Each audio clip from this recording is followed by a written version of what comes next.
আমার নাম অমর speaker ATM Syed Mohammad Abdul রহিম প্রধান।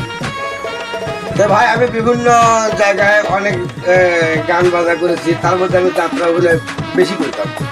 ঠিক আছে, আমি একটু যাত্রা ডায়লগ বলছি, আপনারা শোনেন, মুখস্থ বিদ্যা বলি শোনেন। শোনেন, ওই চেদা রাজার বর্ণনা কেমন করে ভাগে ছুটে চলছে, তুমি তৈরি হয়ে রাও শুনে ওই বর্ণনা কাছে করার সাথেই অতি কৌশলে বর্ণনা ঝাঁপিয়ে পড়ে ওর হীরা জহরত যাতে সব লুটিয়ে দেবে।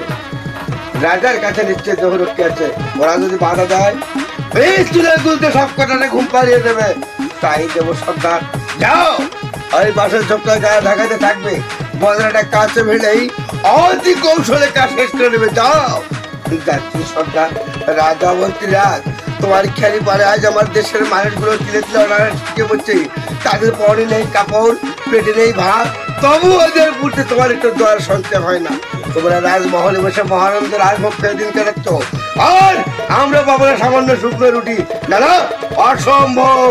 লাথি মেরে তোমাদের ধরাগার ভেঙে ছিনিয়ে আনবো গরিব দুঃখীদের মুখের গ্রাম। নেত্রপর ডাকাত ডাকাত, ওই সুরেশ তারা শত্রু ধরা পড়ে গেল না সর্দার। এই সুরের অত সহজে শত্রু আরো ধরা দেয় না। কি ব্যাপার সুরেশ?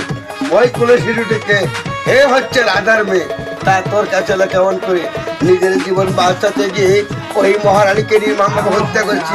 কি তুই তার নারী হত্যা করছি? আমার অপরাধ ক্ষমা করবে সর্দার। ওই মহারানীকে হত্যা না করলে ওরা তো তোমাকে হত্যা করবে। ক্ষমা? না না, অসম্ভব। ওই নারী হত্যাকারীকে মঙ্গল ডাকাত কখনো ক্ষমা করে না। তুই কি জানিস না যে মানুষ খুন করে আমার ধর্ম নয়? জানি সর্দার, তবু কোনো কথা নয়, তোর শাস্তি হবে খুনের বদল খুন। দে ওই ছেলেটা আমার করে দে। নারী নারী শিশু হত্যাকারীকে একবার তো শাস্তি হলো। তুমি আমাকে বাঁচতে দিলে না সর্দার। যাক, তোমার নীতি লঙ্ঘন করেই আজ যে আমি অন্যায় করেছি তার পাবে প্রায়শ্চিত্ত আমি ঠিকই পেয়ে গেলাম সর্দার।